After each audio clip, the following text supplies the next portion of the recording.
Hello everyone and welcome back to my channel. Did you know your brain is a prediction machine? What does that mean? I'll explain more in a moment.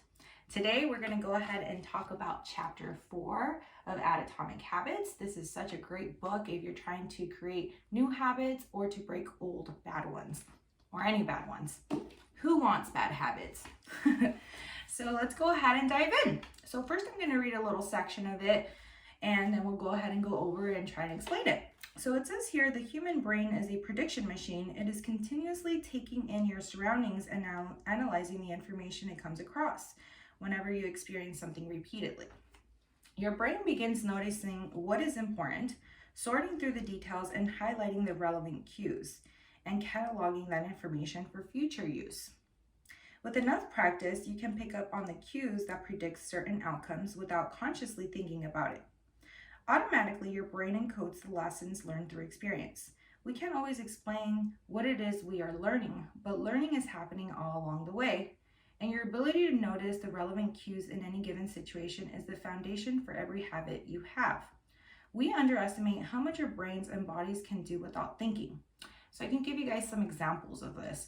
So a habit that you might not even think is a habit is hunger. So your body automatically knows when it's running low on energy that it's going to need new energy to get it through the day. So it starts triggering your hunger signals in your stomach or wherever it is. I'm not a scientist, but the point is that your body tells you, hey, Lydia, you haven't eaten, I'm hungry, and it starts growling and getting mad at you, right? So that's something that automatically happens. It's not like we put an alarm up and say, hey, at 9 in the morning, I need to go eat my breakfast. And by 1, I need to do my lunch. And then if you forget, you're not going to eat. No, your body already tells you. It's something that it does automatically. Some things that you might not realize, and it just ends up being a habit. I can give you an example of that. I work in a law firm, so I'm always talking to people on the phone. And something that I would do, and I had no idea I was doing, was that every time I'll say, hi, I'm sorry, what is your name? And then I'll say, I'm sorry, what is your name? And I would continuously say, I'm sorry, every single time I was on the phone. So one of my coworkers goes, hey, Lydia, I didn't know you changed your name. And I'm like, what are you talking about? He goes, you're always saying, hi, I'm sorry. I didn't know your name was sorry. I was like, oh goodness. So that was something I didn't even notice I did. It was just something I always did when I would talk to people on the phone. I would always apologize before asking them for something or their name. And it was just something that happened over time and I got used to. So sometimes I do catch myself doing that still and I try to avoid it, but that's just something my body, my mind automatically has me do since I've done it for so long. It just got used to it. It's a repetitive action that I've been doing. So now my body just does it. So this is one of the most surprising insights about our habits. You don't need to be aware of the cue for a habit to begin. You can notice an opportunity and take action without dedicating conscious attention to it. This is what makes habits useful. That's the beauty of them. You can make them automatic. You don't have to always be thinking. If you train your mind and body to do certain things, over time, it'll just do it automatically. As habits form, your actions come under the direction of your automatic and non-conscious mind. You fall into old patterns before you realize what's happening. And the more you repeat these patterns, the less likely you'll become to question what you're doing and why you're doing it. So as you always do things, so let's say in the morning, you wake up and you smoke your cigarette. After you eat, you smoke your cigarette. Before you go to sleep, you smoke your cigarette. You don't even think about it. You just wake up and you're like, okay, I'm gonna go to the front porch and smoke my cigarette. I just ate, I need some relief, I'm gonna go smoke my cigarette. So you don't think about it. It just became part of your program. And you don't think like when you're sitting there smoking the cigarette, like, oh my God, I'm like killing my nerves. I'm giving myself wrinkles on purpose and all the negative effects that it can cause. No, you're just thinking about this is what I'm going to do, or other things can trigger it. Let's say stress, like work stresses you out, a client cusses you out, whatever it is. And then I work from home. So I go outside and smoke my cigarette because I'm like, I can't cuss them out. So I have to go calm myself and put on my customer service voice. So that's why it became such a terrible, disgusting habit of me smoking. You can also develop good habits over time. So after work at 6 o'clock, I automatically put on my workout shoes. I change out to my workout clothes, and then I go straight to the gym, and I do that Monday through Thursday. So I already know, like, I have to do that in a sense. And if I don't do it, I feel so out of place. It's so odd. But you know, it's hard to go to the gym at times. Like when you're on your way there, you're like, oh, I don't want to do this. And when you're there, you feel a lot better. So it says here, and the more you repeat these patterns, the less likely you'll come to question what you're doing and why you're doing it. I just said that. Over time, the cues that spark our habits become so common that they are essentially invisible.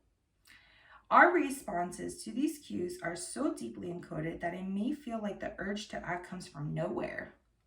For this reason, we must begin the process of behavior change with awareness. So in order for you to start making these changes, you have to be aware of what it is you're doing. If you don't even know it, how do you know you need to change it? You don't know what you don't know, right? So it says here, until you make the unconscious conscious, it will direct your life and you will call it fate. So how does this author think that you can become aware of your habits? Is by actually doing something pretty simple, and it's actually sitting down one day, just writing down what it is that you do throughout the day. So I woke up today at 7:30. I made my coffee at 7:10. I brushed my teeth. I did this. I check my phone. I go to the bathroom. I weigh myself. I take a shower. I brush my teeth. I floss my teeth. So you do that for one day. You write all of the things you do. I know it sounds tedious. And then once you're done with that, what you'll do is you'll go through them, and then the habits that are useful, you'll do a plus sign. And then the habits that are not good, you'll put a negative sign. And then the ones that are neutral, it doesn't really matter, then it'll be an equal sign. There are no good habits or bad habits. There are only effective habits, that is, effective at problem solving. All habits serve you in some way, even the bad ones, which is why you repeat them. Categorize your habits by how they will benefit you in the long run. Generally speaking, good habits will have net positive outcomes. Bad habits have net negative outcomes. So again, if you, let's say, get into the habit of every time you get paid, you go and buy, let's say, for example, a Microsoft share or an Apple share. It might not seem like you're having these huge movements in the market, but over time, as you accumulate shares and get those dividend payments, you're going to see how great you're going to feel that you invested. But these net positive outcomes take time. And the same for negative habits. So things that you do that are not good. So let's say, you smoke cigarettes. Sorry, it's just the most relatable and easy one for me. If you smoke cigarettes, you think, oh, this is calming my nerves. This is helping me right now. And it might be helping you at that moment. But in the long term, all the negative toxicity of those cancer sticks are going to affect you in a negative way. You might end up with a hole in your throat. So what you need to be asking yourself is, does this behavior help me become the type of person I wish to be? So, in the previous videos, we talked about you need to identify what you want to be before you can change your habits. So like, I want to be a runner.